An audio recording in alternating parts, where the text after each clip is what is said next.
This video is not intended for children. Hello everyone, our topic this week was requested by John Ratzi. We'll be going over Aqua from the Kingdom Hearts series. Spoilers for most of the Kingdom Hearts games.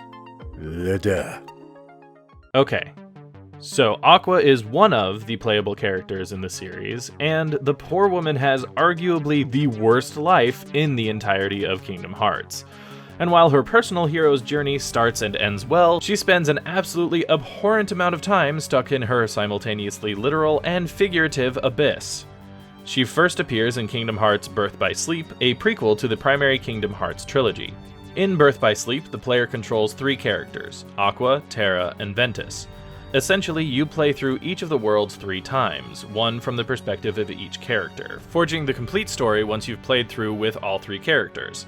If Sora, Riku, and Kairi are the primary trio for the series as a whole, then Ventus, Terra, and Aqua are the secondary trio for the series, each playing nearly as important of a role as the primary trio and actually setting the stage to let the primary trio get out there and do all of their world saving. Of the primary playable characters across all of the games, Aqua is the only officially recognized Keyblade Master for most of the series. We'll get to her story here in just a moment, but almost from the beginning of the game, she bears the rank of Master, and, barring moments of ludonarrative dissonance, particularly in Kingdom Hearts 3, but that's everyone in that game really, generally lives up to the title.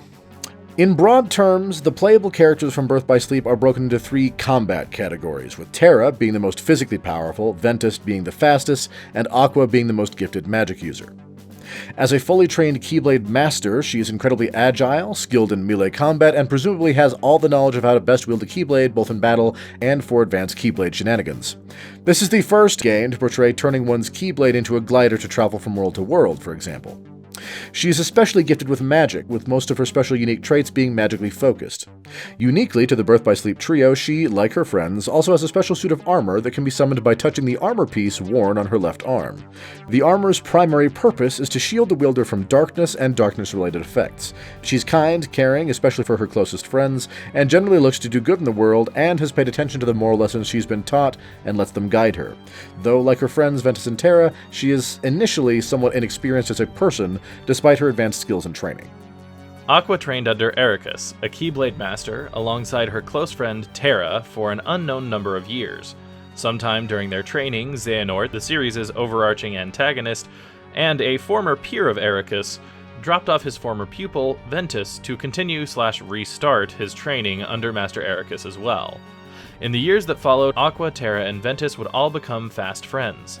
The game begins roughly 10 years before Kingdom Hearts 1, when Terra and Aqua take their Mark of Mastery exam, a series of trials created and overseen by Ericus to determine whether or not his 2 senior pupils were ready for the title of Master. Note, regardless of success or failure, taking this test meant that in terms of skill and power, both Terra and Aqua were ready for this title. So close was the trio's friendship that the night before the exam, Aqua fashioned a trio of charms signifying the strength of their bonds, and even enchanted them to help guide the trio back to one another should they become lost or separated. The following morning, the exam was taken, with Ericus having invited Xehanort to witness the exam alongside him, despite knowing what kind of an evil asshat Xehanort was. Unbeknownst to the trio, and possibly Ericus, we don't know, he doesn't exactly make any smart moves in his brief screen time.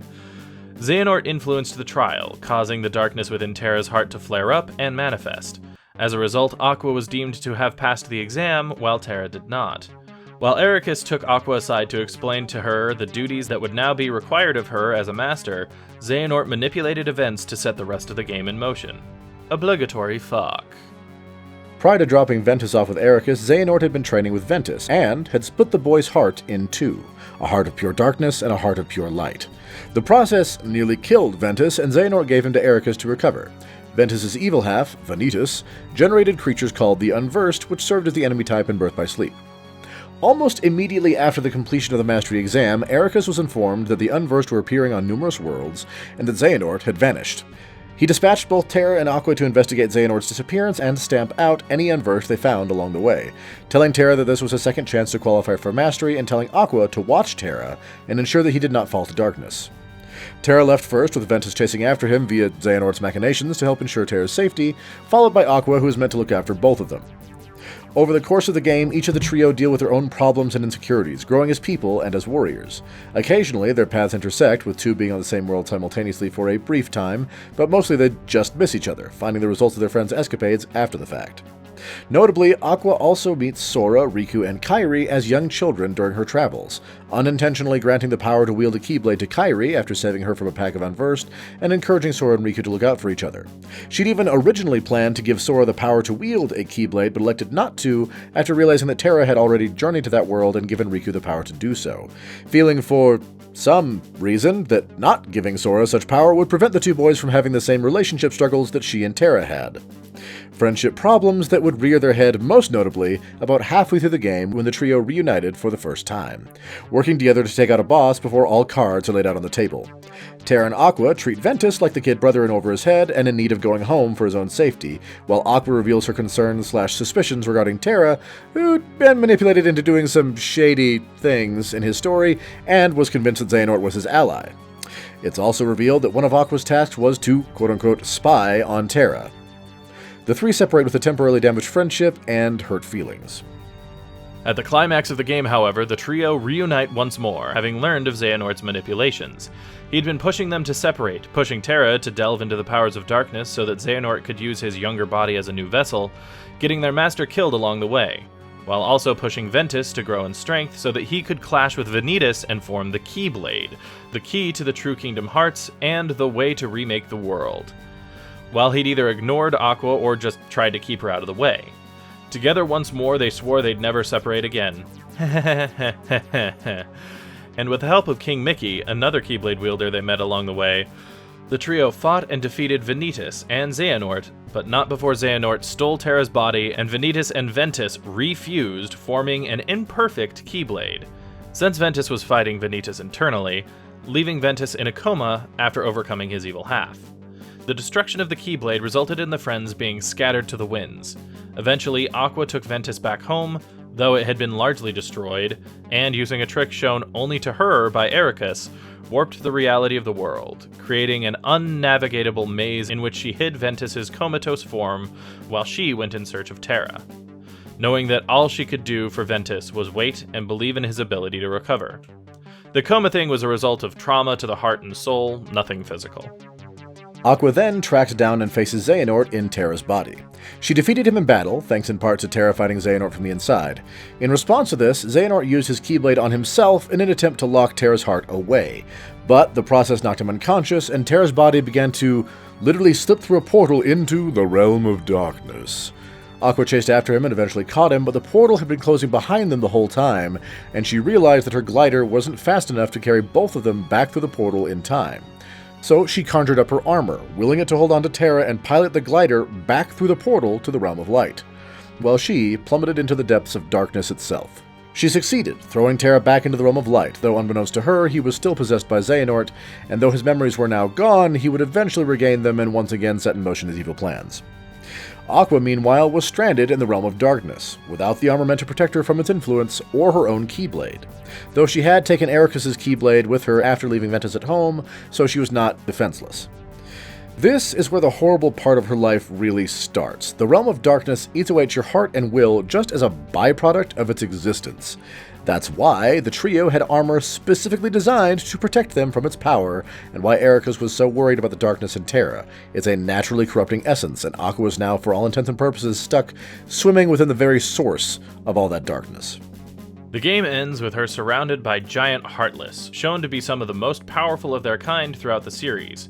It should be noted, the Realm of Darkness is essentially the cradle of all Heartless's existence, and Aqua's so tired and eaten at by reality by this point that she just gives up and decides to let them end her, only to be saved by manifestations of her best friend's Keyblades, which destroy the Heartless and reinvigorate her step, giving her the courage to proceed forward in the darkness and look for a way out, knowing her friends are out there and waiting. Her next appearance is in A Fragmentary Passage, which takes place at least partially during the events of Kingdom Hearts 1. Here we find her still stuck in the Realm of Darkness an unknown amount of time later.